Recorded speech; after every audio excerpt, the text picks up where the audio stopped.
Well, a very good day to you. Welcome to another interesting episode of the Candy Talk here on Herman Manyora's YouTube channel. Such a pleasure to have you on board, of course, on Kenya's most comprehensive political analysis show. Here we are definitely conversing and talking about a number of issues, or a raft of issues, so to say, pertaining to this country and everything taking place within. We are looking at everything, definitely and literally everything. I'm here with Professor Herman Manyora. How are you, sir? Wonderful. I just saw a meeting that was held the other day at the State House when the members of the cabinet and the PSS and everything were signing their contracts there, the performance contracts there, and I know a lot of controversies came out of that. Yes. And certain people are saying that at least for the first time we've seen now the president has decided to show us this clause. This is the real man that we've been waiting for all along. Are you convinced in any way that Ruto is the man right now to take these people head Ruto is a man? Why should I be convinced? It's obviously a man. I want us to pick something here which is very important to us, and specifically sticking to matters education.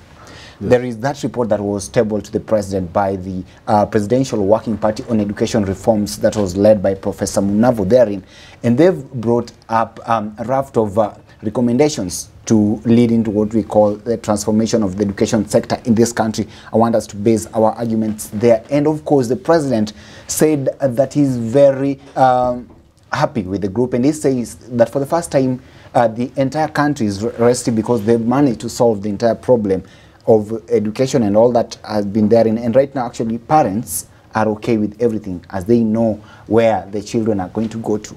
I wonder what you make of the president. Are you as happy as he is based on the reforms that we just saw recommended to him?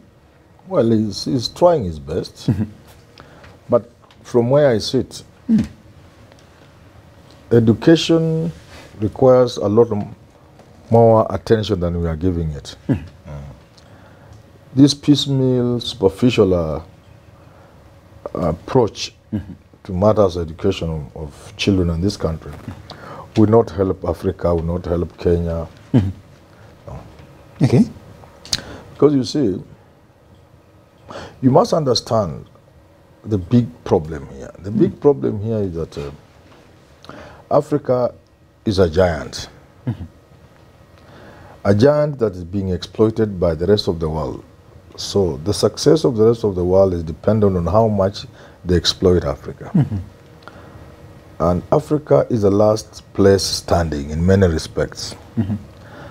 And the only thing standing between Africa and its progress is knowledge. When Africa shall have sufficient knowledge, sons and daughters of Africa, educated enough to know what's happening around the world, they will pull Africa, and these current giants of the world will be no match to Africa. Many things have been said. The population of Africa is steadily rising while those of other places are going down. Okay? The African in the diaspora is recording significant presence. Africa itself is the home of all the resources the world needs. Africa has the most youthful population, and for the foreseeable future, up to 50, 100 years, it may be the only continent with a youthful population. Now, the missing link here is education. But Africa is rising in that sphere. We are having more and more educated young men and women. The penetration of education is almost amazing compared to just about, even as recently as 20 years ago. So now, those who exploit Africa will do everything possible to ensure you do not get a liberating education. And that's how you must understand these things like CBC. They are out to confuse Africa so that Africa does not get its young men and women educated to face the world and to question the established thinking. You see, to question the exploitation, to question the North-South relationship in terms of business, in terms of many other things.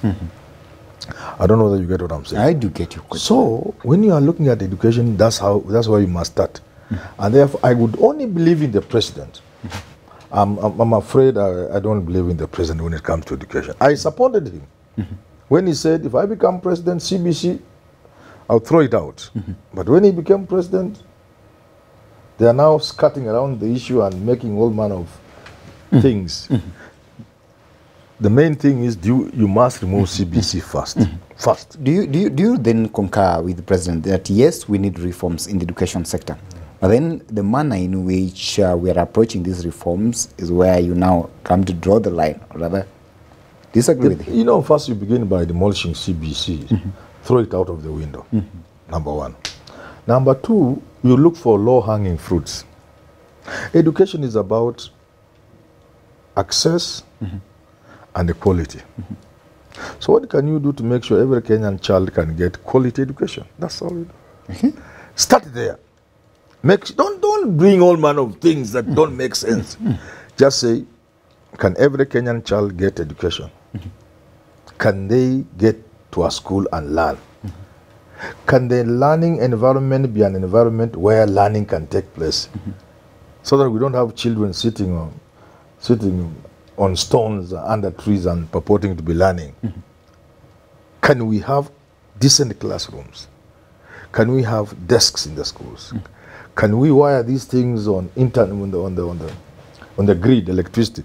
Because you can't have learning in the 21st century without the internet. Can we have sufficient number of teachers? Of course, playing around with technology and deciding how many teachers you have. Can we have quality teachers, not just the number, quality teachers? So those are the issues. So other issues can come later, not now. Now it's just a joke. Now these are just games people are playing with us.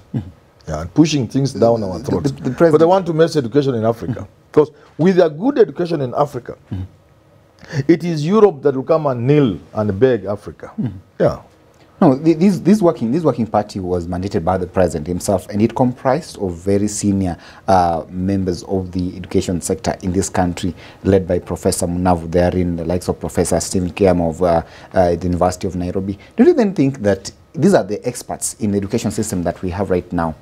Are they not aware of these things that you're telling me here? Are they not aware that perhaps CBC may be some sort of an alien thing to us, or it might not be serving us right now? And therefore, why do you think that it would be so difficult for them to advise the president and just give him that kind of reason that please abolish CBC and get it done away with? I'm not so convinced they are the experts in education. They may have some public name, but they may not necessarily be experts. The people I know on that commission are not experts in education. And even those who have some level of training in education, they don't strike me as serious. And even the approach to the task they were given doesn't convince me you can get to the core of the problems of this country. So whom do you consider an expert? And even the appointing authority, they would say this and then he says no. So it's like the appointing authority knows what they want. So what you are doing is only aligning yourself in the thinking with the thinking of the president. Because there have been instances when they made suggestions and the president said no, which means he already knows what he wants. So yours is to align that to his thinking, and at the same time to sort of rubber stamp what Kenya Kwanza called the charter, which incidentally was prepared in a couple of hours. Education issues require a lot of thinking and a lot of reflection. And that's why I'm saying any serious person will tell you, yes, I'm a member of this task force, but the issues we are supposed to be dealing with cannot sort out the problem of education. Let us first of all deal with the most obvious, simple things, and then we shall sit down and look at the more complex things as to whether we need a new education system. That's not something you want to deal with now. It's not even necessary. Yes. Now it's here definitely, and this is what is now working. Of course, the president has embraced that report that was given by the presidential working party on education reforms therein, and we believe that it's going to be implemented. Let's just delve into it and look at some of the few recommendations that were therein. There is this aspect of reduction of subjects. We've seen that take place there. What's your view on that, and how effectively will it perhaps impact the quality of education in this country? You know, those are issues experts will tell you when you sit down with them. look at the details of the subject. I don't think, to me, that's a very important thing. Yeah. Okay. Many times it's not even how many subjects we have. It's not even the kind of subjects. It is the focus, the philosophy. It is the implementers. If the interpreters are themselves wanting in ability, they cannot interpret. Let me give you a good example. When we came up with 844, which were given by Professor McKay in the Education Report of 1984, he said, let children, right from primary school to high school, do things with the hands as they do things with the brain. So you can do a little, you understand about painting, you can repair you can mend your dress, if it is, you know, you can do simple things.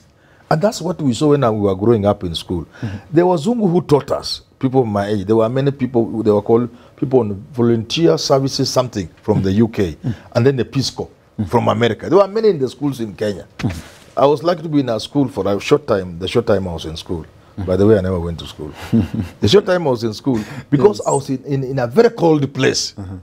It was called Tifos. These days it's called Nyahururu. The school was called Tifos High School. Now it's called the Ruma High School. Very cold. So wazungu walikuwa napenda hapo. They would be fighting to come there because of the climate. So we had a good share of those teachers. And they were across the country. Even when I was a UT at home, we taught with many of these wazungus. And you could see, if the school required, if he was allocated a house at the school, it requires painting. He just paints himself. That is what the 844 was trying to bring out. But the implementers, the teachers, the education officers, the experts did not have the capacity to understand. They turned it into a very serious thing. So that you must be an expert in painting. A kid will come home and tell you, Dad, if you mix this color, what do you get? What's all that? I don't know whether you get what I'm saying. So that even it is like dressmaking, textile technology. It was just supposed to be a basic understanding of things, so that you are an all-rounded person when you leave university, when you leave college, when you leave high school. Oh, there are things small things you do. If, for example, we said we want us, this wasn't there, but it can be there, and it should be there. If we say we want a Kenyan who is informed, so that he can play his civic obligations well. So we say, let Kenyan children understand a bit of law. I think that would be a very good example. A bit of law, okay? They know their rights, their obligations, society. Do you know what the teachers will do? They will begin to teach law the way it is taught at the university. You see what I'm saying? The implementers. They don't have the capacity to understand, interpret something, understand. Then they will rope in the examination. So that the examination they will begin giving Form 4 children in law will be the same ones the university students are doing or at the Kenya School of Law. That's what I'm talking about. So there are so many issues you need to address when you are looking at education.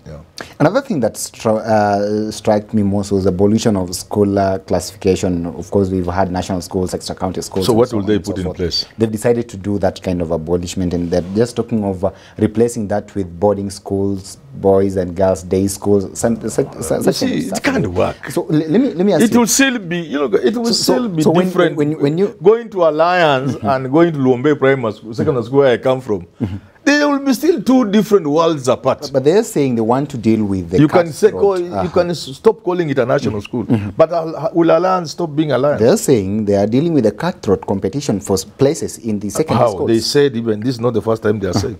They say there's no competition. They increased the normal original national schools. They increased others and called them national. Parents don't want them. Parents want Lenana, Kenya High, Nairobi School, Alliance Girls, Alliance Boy. It has not changed. The thinking is cheap. It's pedestrian. Okay. You must approach this thing with the seriousness it requires. One way would be to abolish secondary schools. And they come up what we call community schools, like in America, community schools. And because your child will not go to a school beyond your community, you'll invest in that school in your area. Whether you're a director or a primary school teacher or a university professor, or you'll invest in that school because that's all there is. And the government will bite the bullet and they ban these useless schools calling themselves academies. And there are many ways of doing it. children will not be using these ramshackles called school buses. Nobody will allow them to operate. Okay. So you must be in your area. Does the government intend to do that? The answer is no. So we are just wasting our time. Yeah. So this one can alliance will remain alliance by NNM, and parents will fight to go to alliance. It doesn't make any sense. That's why I say Africa, we would never develop because we don't know the meaning of being serious. If you want to change the whole concept, agree that boarding schools were colonial Christian construct. Not even a construct, an arrangement.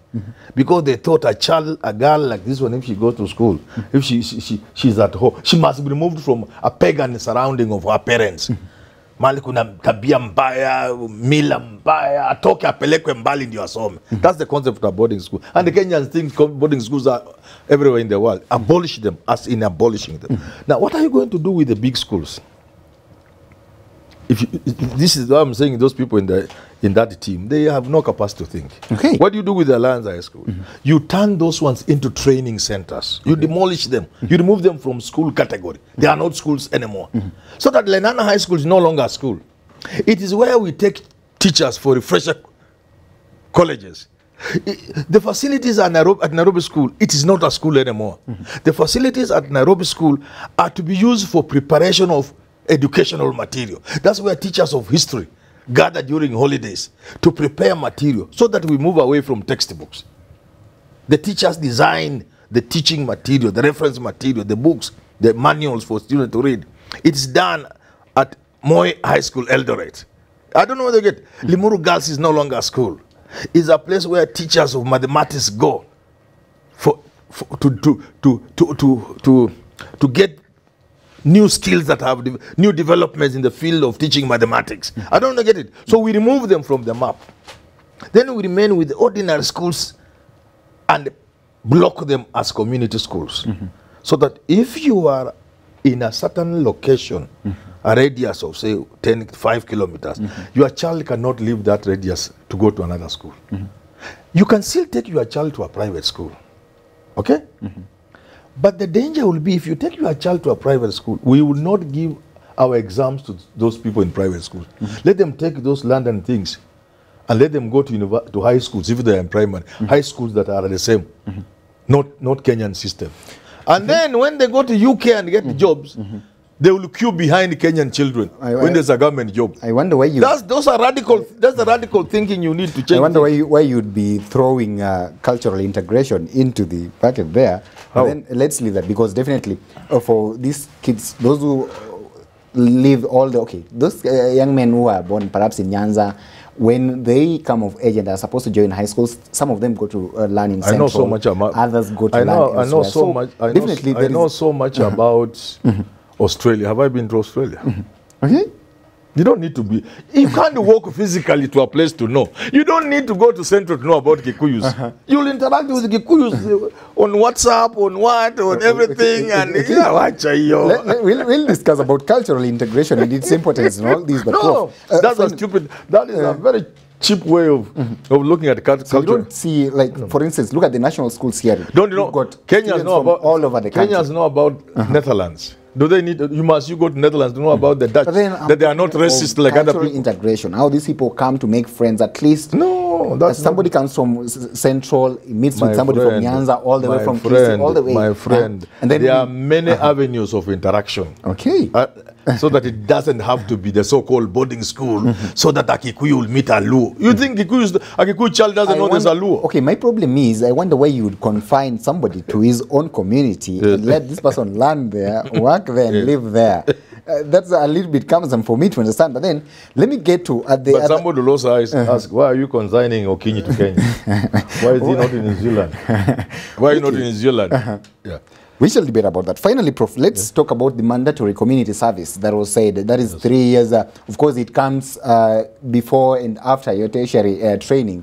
3 years before and, of course, 3 months before and 9 months after. I wonder, how effective this can be and its relevance in today's stuff. I understand that there was one back in the 1980s that eventually collapsed. Yeah. So I wonder how effective this issue of mandatory community service would be to the education sector and perhaps help in the education of our children in the country. As a concept, it's a good concept. The idea of youth service, national service, before or after university or during university. Okay. And it's something that's applied across the world. In some countries, you can't go anywhere until you have been listed there. Definitely. There are countries where you must also be listed in the army before you do anything. And so these ideas are good ideas. But are we able to implement them? Where is the brain behind the implementation? Because I fear they will say this and tomorrow they say they are implementing. Then it becomes a project for people to make money. It was there. As you say, correctly put it, from 1983 or 82, I can't quite remember. Sometimes after the coup, or I think after the coup, they thought they should put them in line until one day, you know, when they would graduate, Moi told them, you can keep the uniform, the one on the parade. It's called ceremonial. Moi thought he was being very nice to them. Keep. Then the one day, wakafanya gwaride, guard of honor for a student leader called Mwandawiro. Wow, Moi was scared. Moi was scared. And then they banned it. Okay. But the idea is, you took people who had finished Form 6. It was Form 6 then. You took people who had finished Form 6 and then put them under semi-literate people at Gilgil, NYS, or Naivasha. It couldn't work. Okay. Those people could not understand anything other than drills. And because they were psychologically reacting to these people who are supposedly more educated than them, it was to show them who they are, put them in their place. The boys and girls left there with very vulgar language.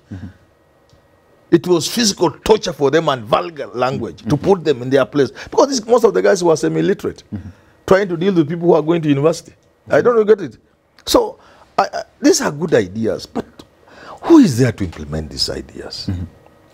It will just be the NYS uniform. Who will provide the uniform? Who is going to provide the food for the boys in the NYS? It can't be. It won't be anything. The current NYS, what is it doing? Okay. There is no thinking going into it. Griffiths, who originated this idea, had a very good idea. Over the years, it has been eroded to mean nothing. Okay. So even if you introduce young men into the system, it will require a lot of thinking. It's a good idea. It's a global idea. I will support it myself. But before we implement it, I am sure if we rush to implement it, it will be for people to make money through uniform, through supply of food, because it will be a big market. Yeah. Finally, let's wind up this conversation. Remember, we have this year 180-something thousand students joining university. You can imagine that your biashara ya uniform. 184 uniform ya uniform. Paka na boots, na socks, na kila kitu, na kofia, na chakula ya kusupply. Wase watanaona bwana. Ndio wanaangalia. Okay, now finally, let's wind it up by actually asking, because I understand that a number of schools in this country that are actually providing even the British kind of system of education. Yes. Therein, and I understand that a number of our leaders prefer that kind of system. Yeah, it's okay. Why is this so difficult for them to bring that into the country and implement it, if at all they see it's good for their children and perhaps maybe good for the country? It is good. It's always even cheaper to pass. It's simpler. Let people have variety. Variety in the world is good. Okay. But what I'm saying myself, do not take your child to a British system and let that child come and compete with a poor child for a job, in a public job. Okay. If you take your children to expensive primary schools where they are fed exams, they pass well, don't come and compete for the limited chances in high school with a child from Luombe. Tafuteni zenyu za private. Okay. Secondary school. Wow. Na mtafuta university zenyu za private ama ngambo UK. When you come back, if there's a public job, we could consider you, but after there is no Kenyan child who went through the public school is interested in that job. That's the only way to develop this country. Okay. Well and good. The ball is now on the court of the president of the country, Honorable Dr. William Samoei Arap Ruto. We do hope that the education system in this country is not going to collapse, or rather the education of our children is not going to collapse as you watch. We do trust that perhaps they've made the right decisions therein, but of course, I believe that you've listened to what Professor Herman Manyora here is saying. Ladies and gentlemen, allow me to stop this conversation at this particular moment, but please do not fail to subscribe to our channel here in case you're watching us for the first time, and do interact with us in the comment section there so that we know the kind of views that you have towards this conversation that we've just had. Remember, we always bring you up to date with comprehensive analysis of everything current affairs taking place within the country, everything political, business, and economic. Jared Kabiru will always be here, as well as Richard Mwenje, and of course on the opinion you'll have Mundia Brian there coming to seek your opinion on everything taking place in the country and across the borders. Till we have this conversation again, have yourself a lovely day. My name is Evans Okinyi.